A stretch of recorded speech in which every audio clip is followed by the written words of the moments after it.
So here we started a year ago, reflecting back, as Chairman Miller likes to do, or Vice Chairman Miller at the time, to the Eisenhower days. 60 years ago when the interstate system was created, the world was a much different place. There were fewer cars on our roads, and those trucks were much lighter.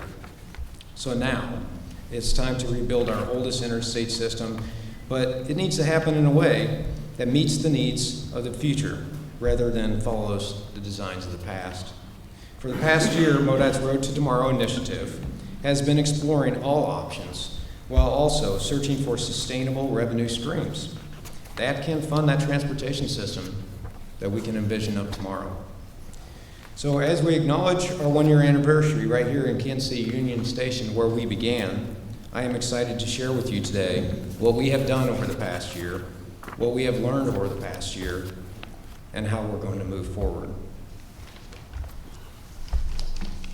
All right, let's start with what we have done. So in addition to receiving 350 plus submissions, that led to well over 1,000 conversations, many of them between me and thousands of people from all over the world at all sorts of strange hours at night. You could ask my family about me on Skype at 2 o'clock in the morning with some guy from Japan. All sorts of crazy things have happened. But as you can see from this group of pictures that we compiled, we've also done a lot of traveling. We've visited a lot of innovators face to face, wherever they live and everything. We've visited with many of the state DOTs across the country. So some highlights real quick would be, as David Warm talked with the Kansas City leadership in their Kinetic KC events, our Road to Tomorrow team has been to both of them.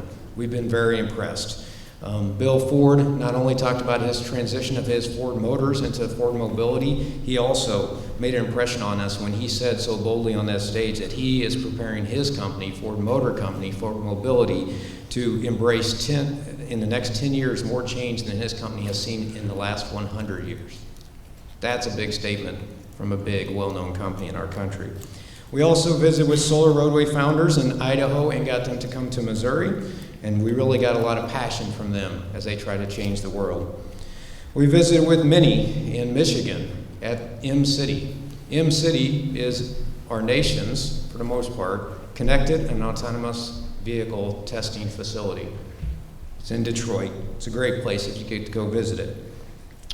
Also, following our last presentation to the Highway Commission, we got enough interest that the next day or so, I had to travel back to Jeff City and testify in front of the Missouri House Representatives Transportation Committee. They were very interested in what we had been up to and what we were finding. Another highlight I'd say in these pictures, I got the chance to travel to Los Angeles, and I got to meet with Hyperloop One leadership. So that's going to be in my presentation later, so I'll allude more.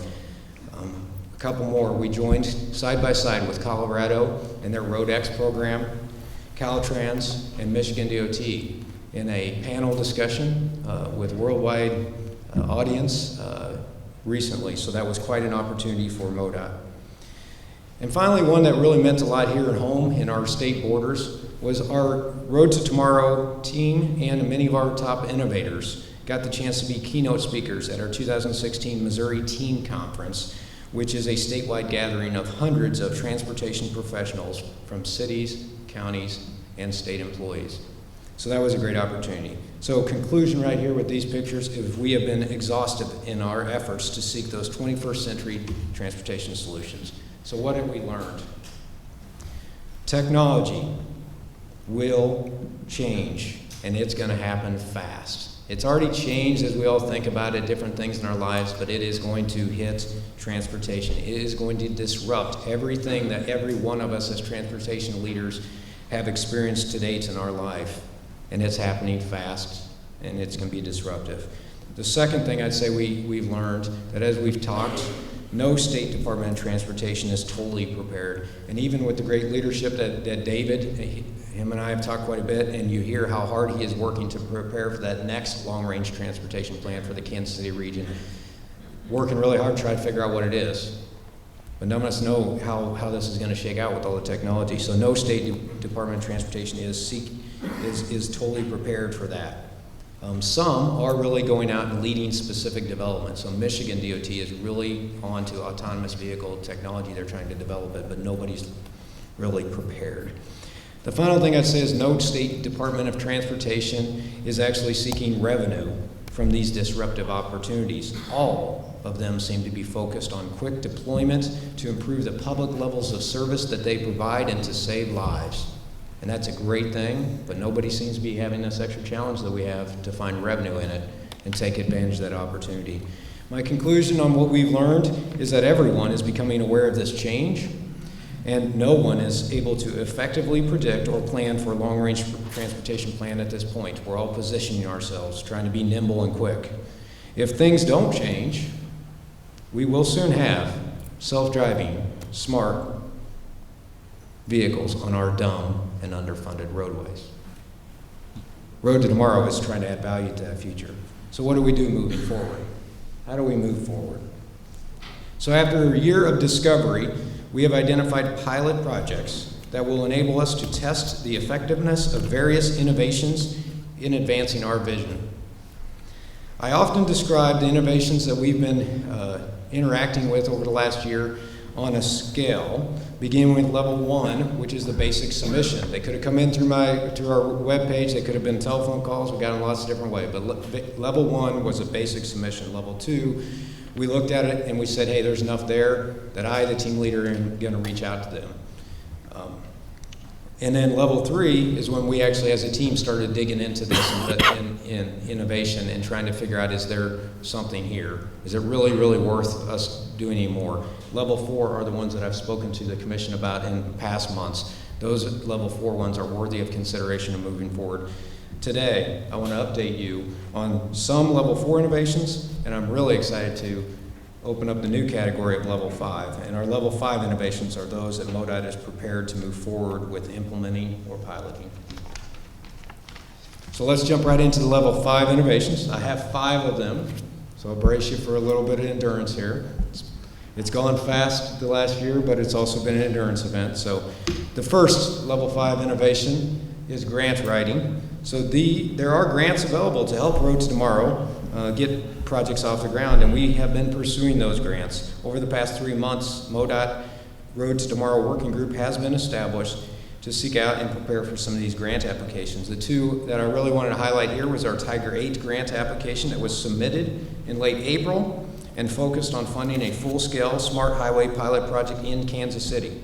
Not only would that project allow for a testing of the smart pavement technologies, but it would also replace a critical condition bridge and alleviate a significant choke point on I-70 here in Kansas City.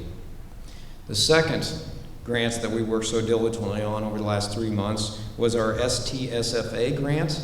You can read up there on the screen the full description. And that application focused on a pre-deployment project that would propose 3 alternate transportation revenue generating opportunities coupled with a public education and outreach campaign. The pre-deployment project would position MoDOT to apply for a future STSFA grant that would allow for a full-scale implementation of 1 or more of these alternatives that would be examined. I expect that we'll learn by early this fall if we receive either of these grants.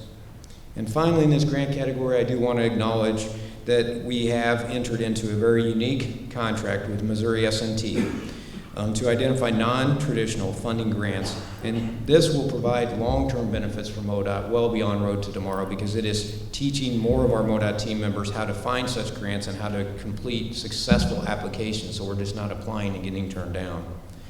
In this grant writing area, I want to thank Liz Presswood. She joined our team from Southwest District and diligently worked on that. Bob Brindle, who couldn't be with us today, and Jen Harper worked very diligently on this grant writing working group over the last 3 months. We'll move on to the next level 5 innovation that we're moving forward with. The Smart Highway Pilot Project. So again, Smart Highway Pilot Project, this is that innovation that you've heard me speak about in the past of adding intelligence and premium services to our roadway pavement that individuals would be willing to pay for. MoDOT Kansas City District has taken the lead by establishing a Smart Highway Pilot Project Working Group led by Brian Berger out of our Kansas City District. And they are in the final steps of designing a request for proposal to identify and select a winning innovator to demonstrate that infrastructure can, number one, be a platform for technology and data services, and number two, provide a viable revenue generation on a large scale. So we expect that once we get this RFP out on the street, then we'll be able to have some confidential meetings with some of those innovators that are interested in that. We are prepared to be very flexible in this RFP. So we're planning on proposers to be able to either select a current STIP project, a current programmed transportation project, and add value to it, or to possibly identify a different opportunity on our transportation system. So stay tuned for the release of that RFP. I'm going to move on my third, and I have level 5. So my third, level 5, is the Internet of Things broker procurement. So Internet of Things, the connectivity of everything is happening. So if you don't know that, I'm just telling you, it's all happening. One of my recent conferences I went to, I thought it was everything electronic would be connected, like my refrigerator, my stove, all that stuff. And I left and realized the Internet of Things is even things that aren't electronic, such as basketballs or shower heads. I've told you some of those stories to some of you. So Internet of Things is that connection of everything, adding value. So MoDOT established a working group to focus on this, to see if we can get some value out of this. This Roads Tomorrow working group was led by Kelly Lucas, the director of our right-of-way. I don't believe Kelly's in the room. I haven't seen her today. But her and that team worked very hard on this. An RFP has been prepared and is ready to go on the street tomorrow. So it's going to go out on the street. We expect to get a lot of interest in this one. So the RFP offers the Highway Commission assets such as right-of-way, bridges, capital improvement facilities, signs, and camera poles for innovative technology solutions in exchange for guaranteed revenue. In this initial Internet of Things RFP, we focused on offering routes 36, 63, 67, and Interstate 49. If this is successful, we are prepared to expand the Internet of Things revenue generation onto other MoDOT routes.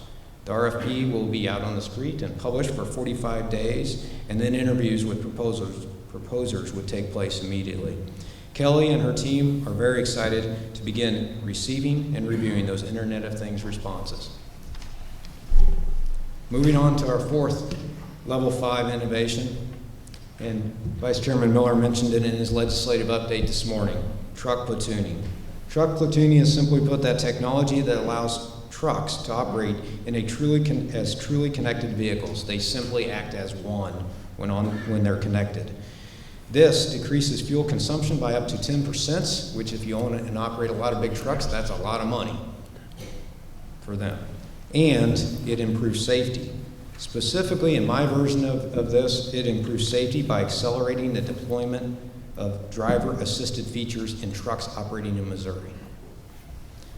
That is the definition of truck platooning, and I'm really thrilled that there's a lot of individuals that worked hard and got House Bill 1733 truly agreed to and finally passed by the Missouri General Assembly this legislative session. This bill has been delivered to the governor. Once signed, will be effective August 28th. Our Roads Tomorrow working group focused on quickly and safely piloting the truck platooning in Missouri is being formed, and the team leader of that group is Scott Marion, the director of our motor carriers in the back of the room there. So Scott can't do it by himself. He's going to need some of the partners also, as Vice Chairman Miller sort of alluded to. The Missouri Highway Patrol will be active partner in that working group, as well as the Missouri Trucking Association. And I want to offer special thanks on this to Kim Bonhart from UPS, Tom Crawford, I believe he's in the room somewhere. If you're in here, Tom, would you stand? So Tom Crawford with the Missouri Trucking Association, and Steve Boyd with Peloton Technology, as those partners worked diligently, spent many trips to the Capitol and talked to many people to get this legislation passed in one legislative session. That's a pretty big ask, so thank you for that. All right, so I'm going to move on to my fifth and final level 5 that we're preparing to move forward with is our solar roadway pilot project. As you've heard me talk about before, creation of energy on public right-of-way is something that many DOTs are doing. They're often creating great partnerships with solar and wind that are very visible and create lease revenues or possibly energy revenues. But we're focused right now on Solar Roadways. Solar Roadways is a company in northern Idaho, and they are developing solar panels that we can drive on. They are truly attempting to change the future. Check out our display-sized one that John Nelson over here has. This is not a real-size solar panel, but it is similar to one. It's just a display-sized one. The real one's 70-some pounds, so it's a little bigger. Has LED lights, but if I keep it simple, it is a solar panel that we can drive on. If their version of the future is realistic, if we can make that happen, then roadways could actually begin paying for themselves. So, MoDOT established a Roads Tomorrow working group led by Laurel McKean from our Southwest District, focused on making the first Department of Transportation deployment of solar roadways panels a reality. Laurel's team is focused on the historic Route 66 Welcome Center at Conway, Missouri. That will be, we hope, the home of the first solar roadway panels. We expect them to be in place, I'm hoping, by the end of this year, maybe before snow flies. Given the great fan base that Solar Roadways has, I'm certain that the combination of MoDOT's Roads Tomorrow efforts, the historic Route 66 fan base, and Solar Roadways fan base, that we truly bring history and the future together, and we are going to generate a lot of interest in this as we go. Now we have to keep focused on the pilot project that Laurel's team is trying to put together is not the grand prize. The grand prize is that that technology is proven and we can get it out of the Welcome Center and out onto our roadways. Also, along with that, before I move on to any level 4s or anything, I want to also make another announcement associated with our Solar Roadways project. We want to announce that Laurel's team is working very diligently in an effort to get the most out of our Solar Roadway project, that MoDOT is preparing to seek the first ever Department of Transportation crowdfunding effort. So we are going to go out there publicly and on the internet and everything and ask for money to make our Solar Roadway pilot project even bigger and better. So look for that in coming weeks. All right, so as I draw this presentation to a close, I want to highlight 3 level 4 innovations. One of them I've already presented in the past, I just want to update you up on, and 2 of them I've never spoken to you guys before about, so hopefully you'll find some value out of them. The first one I want to focus on is alternate transportation, specific mode, specifically Hyperloop. Hyperloop, as you have heard me talk about before, is that visioned as that 5th mode of transportation, that new mode of transportation that doesn't exist today. Hyperloop is best visualized as a pod. Picture a pod, and it has 1 cargo container in it, or it has 30 people in it. And it travels inside a low air pressure tube at speeds of up to 750 miles an hour. That can change the future. Now in early May, and what you see on the video here, one of the Hyperloop companies that's in a race to build that technology had their first public test of their acceleration technology.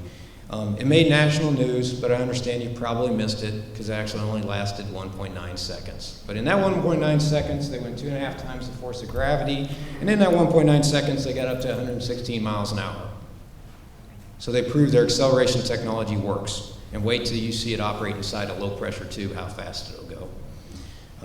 During that same week that they launched that test, and this is a CNN video of that we're showing you here, I was able to be in Los Angeles and visit with them face to face at their headquarters.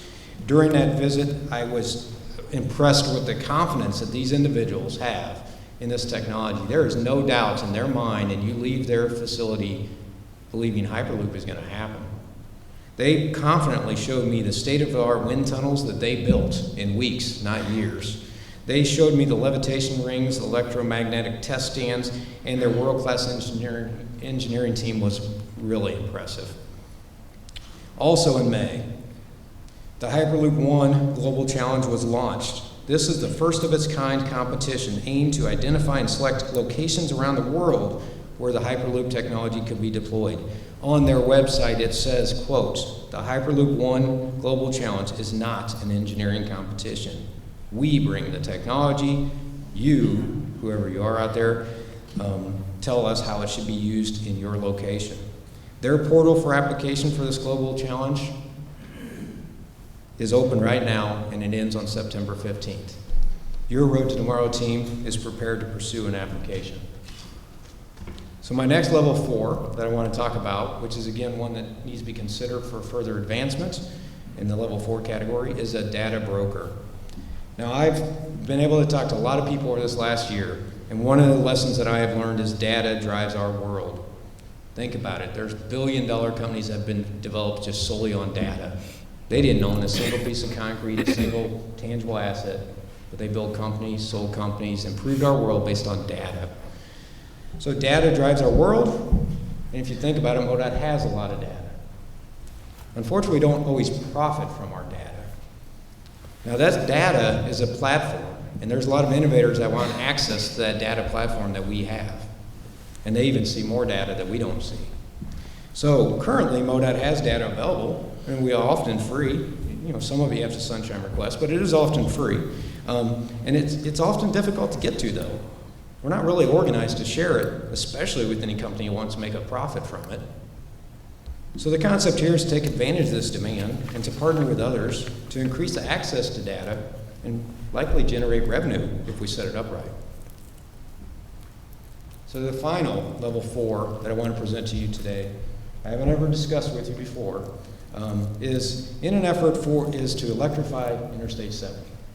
And in an effort to truly embrace 21st century transportation vehicular fueling alternatives, over the past 3 months, our Road to Tomorrow team has been collaborating with Ameren Missouri and KCP&L, two of our largest electric companies that cover most of I-70, in an effort to talk about electrifying the interstate. If we do that, we would thereby actually welcome and fully enable electric vehicles along the corridor.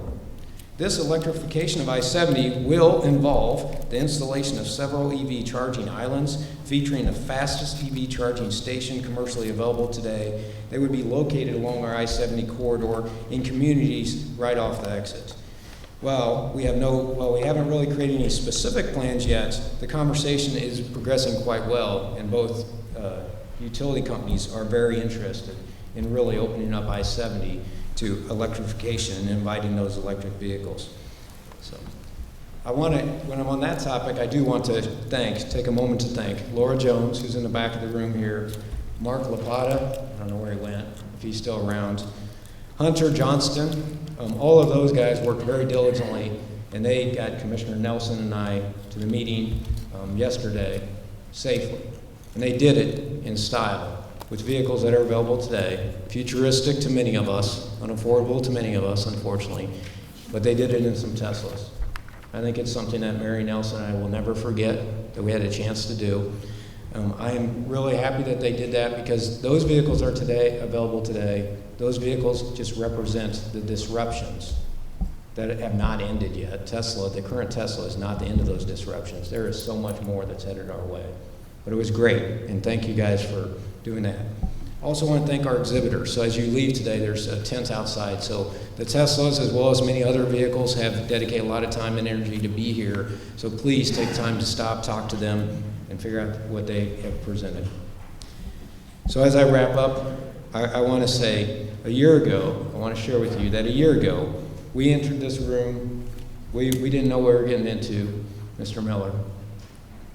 We had a lot of questions. And we gained an idea, a vision. Now today we stand here. Now we still have a lot of questions. In fact, I think I might have more questions about the future than I had then. But I have a lot of answers. We are taking tangible steps to put Missouri at the forefront of transportation innovation. The small steps that we are taking today start us down a road to find ways to add value to our transportation system, to enhance our funding streams, and to prepare MoDOT to integrate 21st century technologies into our transportation system and services. So although we're actively pursuing some specific solutions, I want everyone out there to know you can still go to MoDOT's Road to Tomorrow webpage. We're still open for business. We're still taking innovative solution suggestions, and we'll still be calling you. You still get a call from Tom if it's good enough. So please do that. And then on behalf of our entire team, to you, our commission, thank you. Thank you very much for empowering us over the past year to investigate the future of transportation. With that, I'll be happy to take any questions.